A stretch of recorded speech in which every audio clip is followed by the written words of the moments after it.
Hello mga kabalen. Ayan, magluluto po tayo ng sitsarong bulaklak ng baboy. Ayan, pakukuluan muna natin siya. Lalagyan natin siya ng bawang sibuyas. At lagyan din natin siya ng paminta. Palalambutin muna natin siya bago natin siya piprituhin. Ayan, yan muna ang kanyang mga halo. At aantayin natin yan na kumulo at lumambot ang kanyang karne.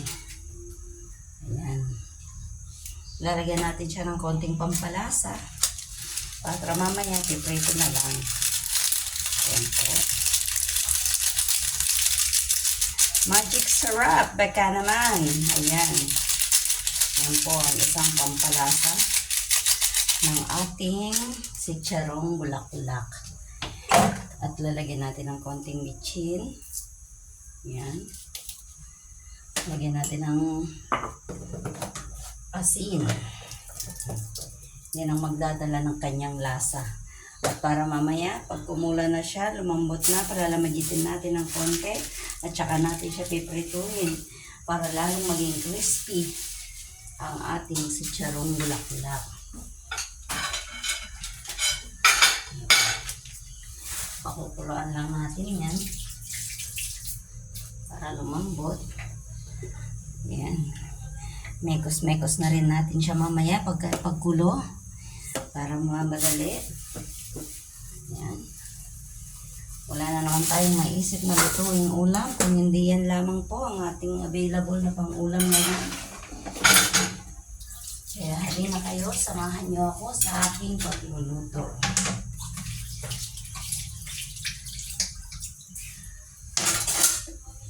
Yan po, tingnan nyo lang, palapit na po siyang kumulo.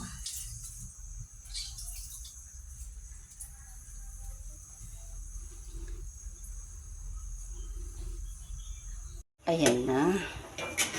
Malambot na po siya. Palalamigin muna natin bago natin iprito para tuluyan na siyang maging crispy.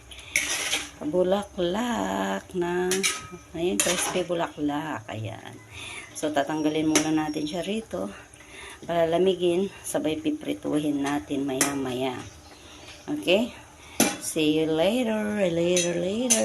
Wait lang po. Ayan, nagpapainit na po tayo ng mantika para prituhin na natin ang ating chicharong bulaklak. Ayan, hintayin po lang natin na uminit ng todo bago natin ilagay para maganda ang kanyang pagka-bulaklak. Ayan po, malapit na po natin ilagay yung mantika. I mean yung chicharong bulaklak. Pasensya na po kayo kung nagmamali-mali ako dahil ako ay hindi pa masyadong bihasa sa pag-vlog. I'm trying hard lang po para matuto. Sana ay maunawaan nyo. Ayan po, medyo mainit na ang ating mantika. Pwede na nating ilagay yung ating chicharon. Ayan. Yan lamang po. Ang kalaban natin dito ay tatalsik na po siya. Kaya kailangan takpan muna natin. Ayan po. Hintayin lang po natin siya na maging crispy.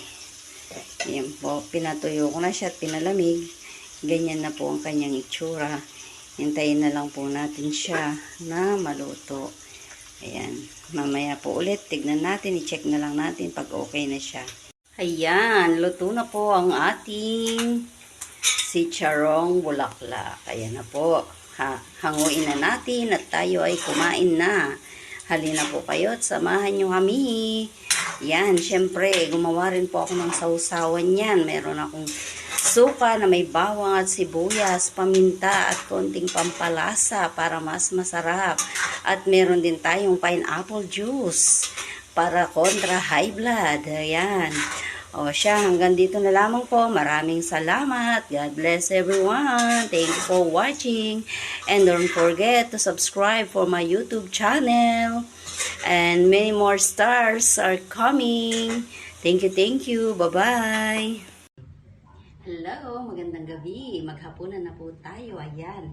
Luto na ang aking pinaputok batok na si Charong Bulaklak. Ayan po. Nakabili ako kanina sa palengke. Kaya ito yung aming dinner ngayon. Ayan, tignan nyo, napakalutong, napakasarap ng aking putok batok. At syempre, hindi mawawala yung ating sausawan na masarap. Ayan, may kasamang sili, bawang at sibuyas, syempre. At kanyang sikreto para mas masarap. At ganun din, syempre, meron tayong pineapple juice para kontra high blood. Ayan lamang po ang aming dinner.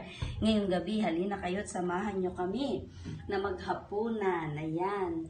Maraming salamat sa panonood at huwag nyong kakalimutan mag-subscribe sa aking YouTube channel.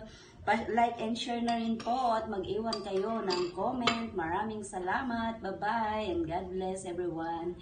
Good night.